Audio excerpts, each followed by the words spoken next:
A continuación, Sobremesa.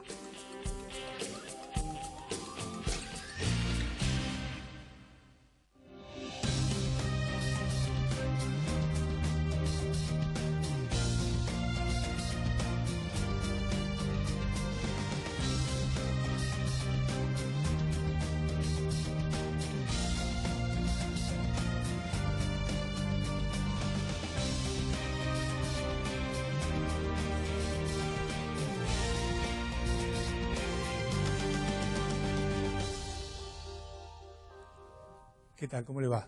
Buenas tardes.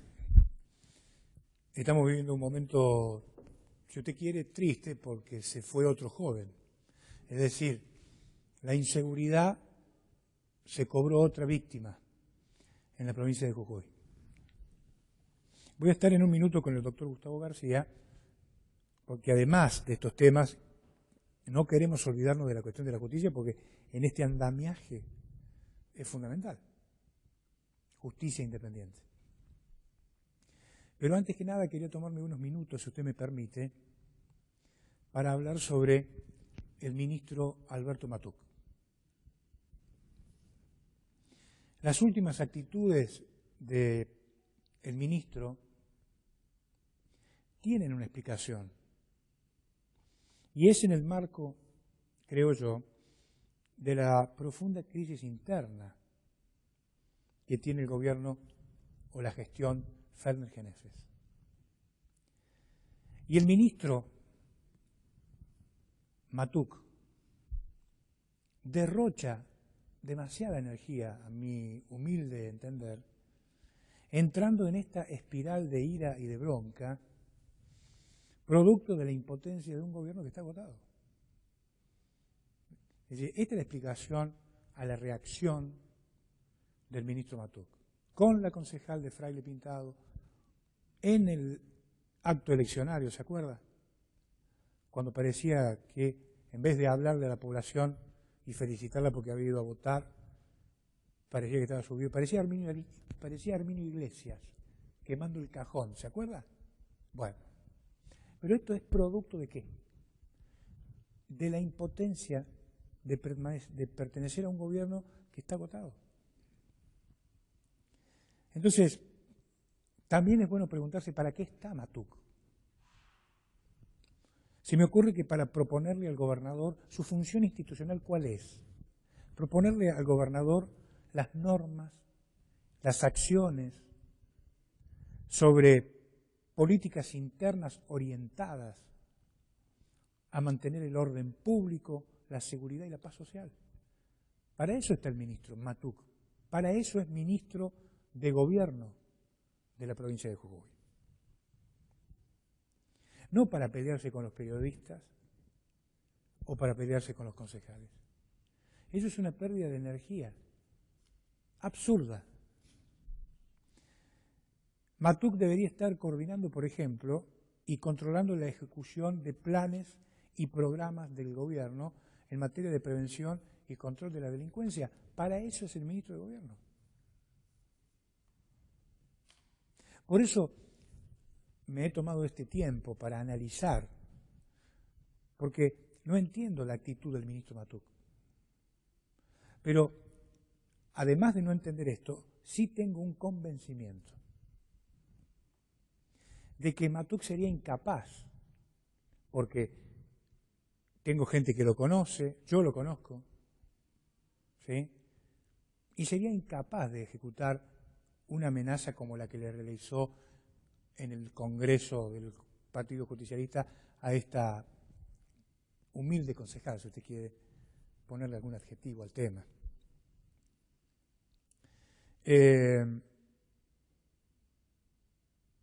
Lo conozco a Matúc, pero su pasión por lo que él cree lo lleva a inmolarse muchas veces, mientras el resto hace la plancha, ¿no?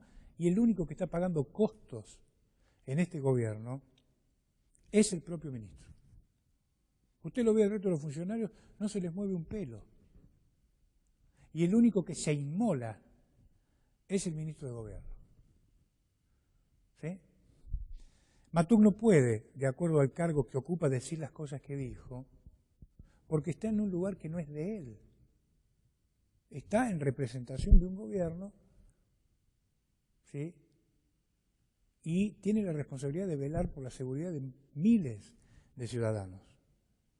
Y no está en su casa para decir lo que dijo. Fíjese, mire, el personaje Donald Trump, lo conoce, ¿no? El millonario empresario que quiere ser presidente republicano de los Estados Unidos. Con toda la plata que tiene, con todo el poder mediático que tiene, él se pone límites y sabe hasta dónde puede llegar con sus propias declaraciones.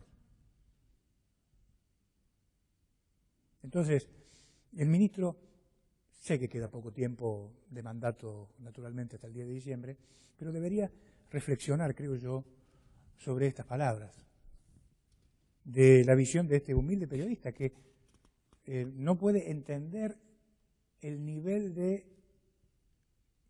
diría yo, de banquinazo del ministro. Se fue al pasto con las cosas que dijo. Y sabemos que no lo siente así. Pero claro, la idea es inmolarse.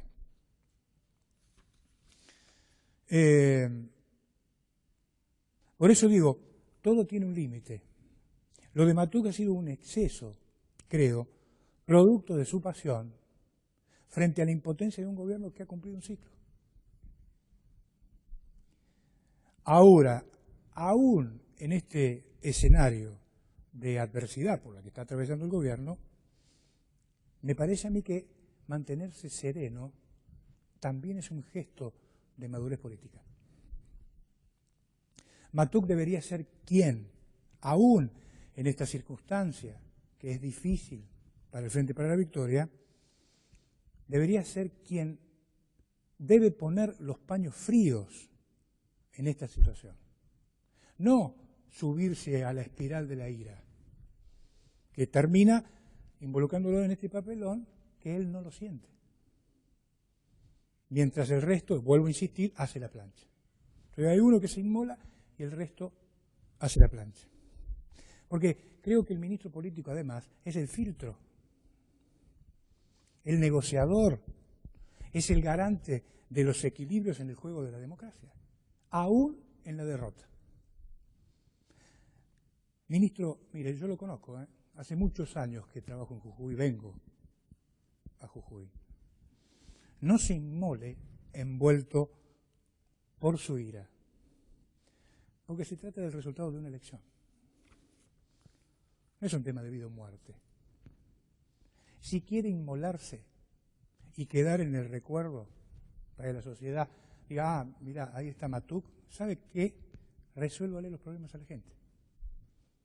Inmólese, pero resolviéndole los problemas a la gente, poniéndole policías a la gente en la esquina de su manzana, poniéndole combustible a los vehículos que usan los policías, recorriendo las comisarías, garantizándole la seguridad a la sociedad. Vuelvo en un minuto.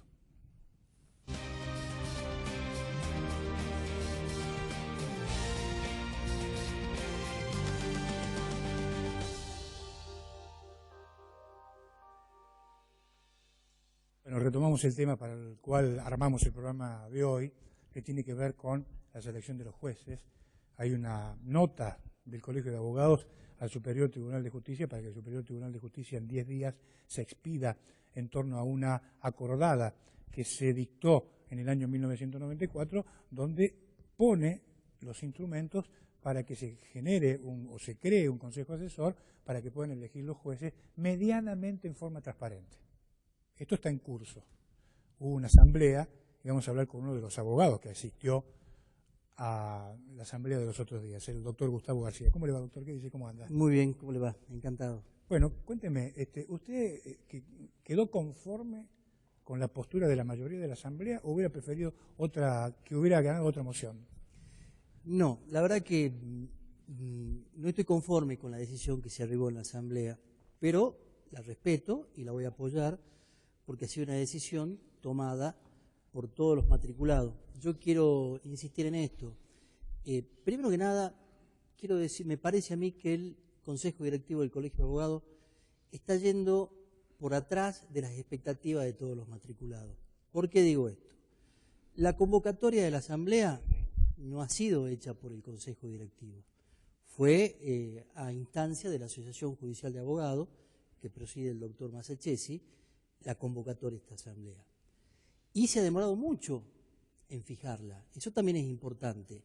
Y el tema que se trataba en la Asamblea era un tema muy importante, hasta diría yo, hasta histórico, porque el Colegio de Abogados ha tomado como propio el problema de la selección de los jueces, que es el problema en definitiva de la Administración de Justicia. Ahora bien, nosotros, los abogados, principalmente en la provincia de Jujuy, que tenemos instaurado un juicio oral, tenemos una experiencia muy grande en el debate. Entonces, hemos debatido y principalmente en la Asamblea existían dos posturas bien definidas. Una de las posturas era tener una participación más activa, una conducta más activa para resolver este problema, que consistía en interponer acciones judiciales, y estas acciones judiciales que tenían que ser acompañadas con la debida publicidad a la sociedad, porque los abogados desarrollamos nuestra profesión dentro de la sociedad, y la sociedad, gracias a Dios, también está comprometida con este problema y cada vez sabe que tener una administración de justicia eficiente es muy importante. Esto no es un problema de abogados y del poder político, este es un problema de toda la sociedad. Que tengamos una respuesta oportuna, que tengamos buenos jueces, nos va a beneficiar absolutamente a todos. La otra postura que se dio en la Asamblea fue una postura que yo diría muy moderada, en la que votó y la que tuvo la aprobación mayoritaria, que consiste en hacerle un requerimiento, un emplazamiento, un pedido al Superior Tribunal. Pero yo hago una crítica sobre esto. Estamos hablando del Superior Tribunal de Justicia, que es uno de los poderes tal vez el más importante del Estado, y cuando nosotros les hacemos un pedido, parecería que se trataría de pequeños de jardines de infantes que están inquietos.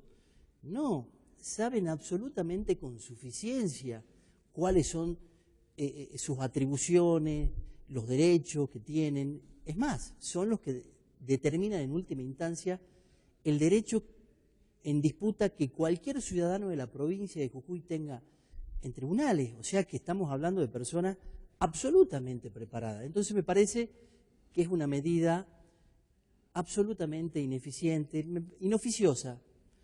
¿Por qué digo inoficiosa? Porque ya tenemos el antecedente de cómo se ha pronunciado en los proyectos de ley el Superior Tribunal de Justicia. ¿Y qué dijo?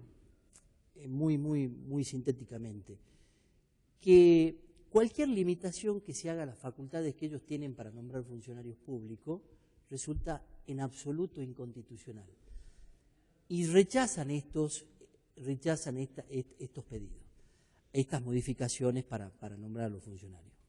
En el mismo sentido, va a contestar este requerimiento, va a decir que la oportunidad, y es la oportunidad de aplicar la acordada del 94, es una facultad propia de ellos.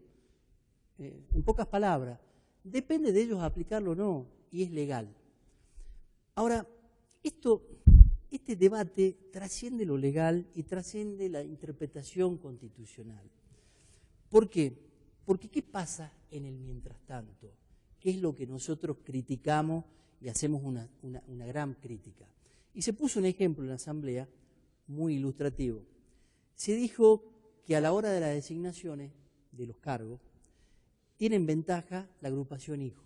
Y se dijo la agrupación hijo porque no es la agrupación de hijos de detenidos y de desaparecidos, sino es la agrupación de los hijos de funcionarios públicos, de jueces, de los políticos encumbrados de la provincia de Jujuy. Porque si esto que yo estoy expresando no es el resultado de una pesquisa de muchísimos años, es la apreciación simple de la realidad.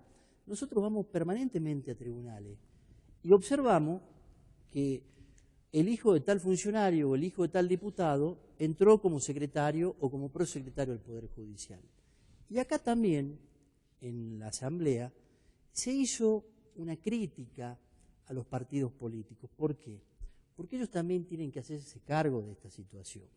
Porque yo quiero recordar que los partidos políticos que tienen representación en la legislatura, principalmente el Partido Justicialista y el Partido Radical, han sido funcionales para que esta situación se mantenga. ¿Por qué? Porque también han sido beneficiados con cargos a través de los nombramientos del Superior Tribunal. Entonces, cuando uno analiza la Constitución, en definitiva, no creo que ningún constituyente, cuando hizo nuestra Constitución, le dio tamañas atribuciones a los miembros del Superior Tribunal para que privilegien o favorezcan nombrando a familiares. Esto no es así. Estas atribuciones no están para esto. Entonces, esta es la discusión. Ahora, esto está mal a partir de las designaciones. Y después todo lo que se sucede también son regulaciones que aparecen muy ineficientes. Por ejemplo, hay una escuela de capacitación judicial. Uno de los funcionarios del Poder Judicial, hablando en privado, me decía que una de las personas ternadas, el único curso que hizo para estar en la terna fue un curso de cerámica. Y él hizo todos los cursos que dio la Escuela de Capacitación Judicial. Entonces, cuando se hace la terna, el que hizo todos los cursos de capacitación judicial no está en la terna. Y la que hizo el curso de cerámica sí está. Entonces, ¿qué sentido tiene mantener una escuela de capacitación judicial si las personas que van a capacitarse mediante esta escuela, luego no se les reconoce el esfuerzo que hacen? A ver, ¿eso funciona hoy? Sí. ¿Y acá qué pasa? ¿Quienes se van a capacitar tienen que pagar una cuota? ¿Cómo No, funciona? los cursos son arancelados. Pero, ¿Son arancelados? Sí, claro. son arancelados. Como cualquier instituto privado. Sí, pero todos los funcionarios que hacen este curso, Sí. después esto no se refleja. No, está claro. Es decir, yo, por ejemplo, pago el curso y después resulta que entra otro por la ventana. Exactamente. Mire, para darle un ejemplo, que estamos acá a 100 kilómetros, Sí. la Escuela de la Magistratura de la provincia de Salta tiene todo absolutamente reglamentado. Uno que tiene la posibilidad de hacer cursos ahí en Salta, cuando va a esos cursos, tiene como compañeros jueces, fiscales, secretarios y todo. Y principalmente, ¿por qué? Porque la persona que hace ese curso, nadie se las obliga, obtiene un puntaje por esa capacitación.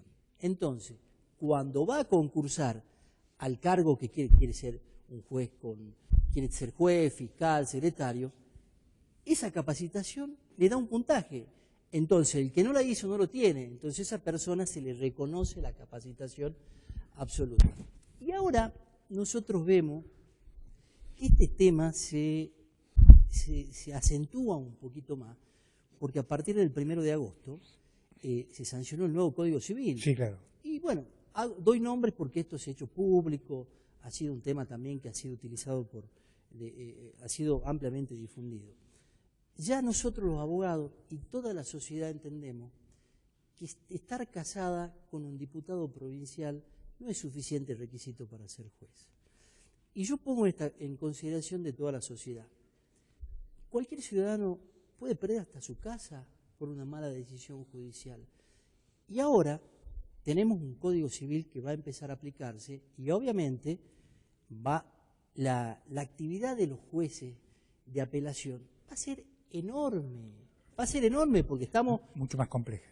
Pero absolutamente. Entonces, nosotros tenemos que tener, y sobre todo en los tribunales de apelaciones, jueces con una enorme experiencia. Yo le voy a decir, acá en este programa estuvo, por dar algunos nombres únicamente, el doctor Arias Cau es miembro de la Academia de Derecho de la provincia de la Universidad Nacional de Córdoba. Estuvo conmigo, acá. Tiene una capacitación extraordinaria, es participante permanente en todo congreso.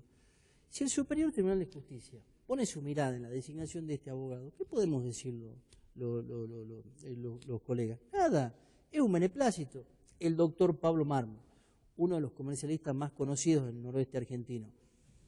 Bueno, pero a la hora de las designaciones, el Superior Tribunal de Justicia no evalúa la idoneidad del postulante. Entonces,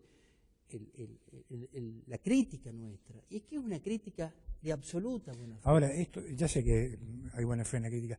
Ahora, pero esto debe obedecer a una estrategia, me parece a mí. Mire, Es decir, acá, de acuerdo a lo que usted me cuenta, el Superior Tribunal de Justicia es socio del Poder Político y necesita designar jueces que sean, diría yo, manipulables ante cualquier situación que pueda comprometer a alguien en el poder.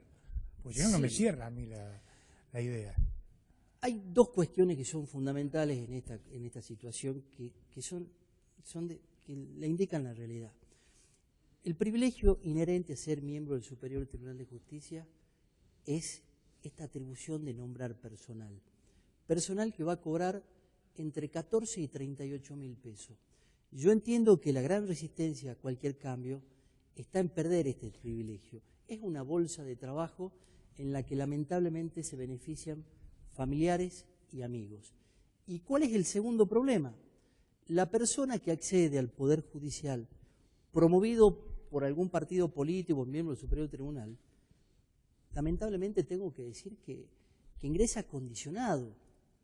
Tiene que tener un agradecimiento para la persona que lo nombró. Y si tiene que resolver alguna cuestión, y si recibe alguna sugerencia de la persona que lo nombró, yo no estoy en condiciones de decir si esa persona promovida o ingresada hacia el Poder Judicial está en condiciones de decir que no a la sugerencia para decidir de tal o cual manera. Porque en definitiva, esta es la realidad. Yo creo que las cosas a través de la actividad del Colegio de Abogados han empezado a cambiar y por sobre todas las cosas la sociedad ya sabe, principalmente que somos la única provincia que no tiene ningún sistema. Entonces sería muy sano, absolutamente sano, que el Superior Tribunal de Justicia se autolimite y empecemos a transitar otro camino, digamos. Así es. El paso a seguir es esperar que se cumplan los plazos ahora, ¿no es cierto? Sí, pero nosotros, muchos matriculados, vamos a continuar con que no es una lucha revolucionaria, muy por el contrario, estamos pidiendo lo mínimo. Nosotros, no vayan a pensar que nosotros queremos hacer la revolución cubana, no, queremos que se aplique la Constitución. Entonces, si no contesta, le vamos a exigir a nuestro Consejo Directivo que empecemos a elaborar acciones judiciales y con la debida publicidad, porque en todo esto nos está acompañando la sociedad. La sociedad de la provincia de Jujuy ya no quiere saber nada con la democracia y con la cultura del acomodo, que es en definitiva la matriz que estuvo gobernando hasta este momento este gobierno. Y bueno, esto ya tiene fecha de vencimiento. Ahora las cosas van a ser absolutamente distintas. Doctor, gracias por venir. No, por favor. Ha sido muy amable. Bueno, un minuto antes del final. Me parece que el cambio, la idea del cambio, más allá de los nombres, porque ahora resulta que cuando uno habla del cambio, indirectamente o automáticamente o como usted quiera, lo involucran con un apellido determinado. Hablamos del cambio, que es todo lo opuesto a esto que vemos, que comentamos acá con el doctor recién. Y entre la agenda del cambio, me parece a mí, tenemos que plantearnos cómo desarmamos el régimen. Porque esto es un régimen. Acá hay un régimen claramente que está detentando el poder desde hace muchísimos años. Hay una sociedad entre la justicia, la cúpula mayor del Poder Judicial con el poder político. Y para eso necesitan, en el marco de la selección de jueces, designar jueces, le pongamos militantes para que se entienda, porque hoy está, el término militante hoy está de moda. Entonces, jueces militantes, que es más o menos lo que quería decir el doctor, es decir, personas que, bueno, tienen que estar agradecidas porque los nombraron para ganar determinada cantidad de plata. Si esos nombramientos, además de subordinarse a las órdenes del poder, son familiares, mejor todavía, porque todo queda en familia. Y esto es, creo yo, lo que hoy le molesta al jujeño de a pie, al abogado de la matrícula, a los profesionales de la carrera judicial. Esto es lo que los está irritando a esta hora. Y esto es lo que hay que cambiar. Que tenga una gran tarde. Ya viene Palpalao. Chau.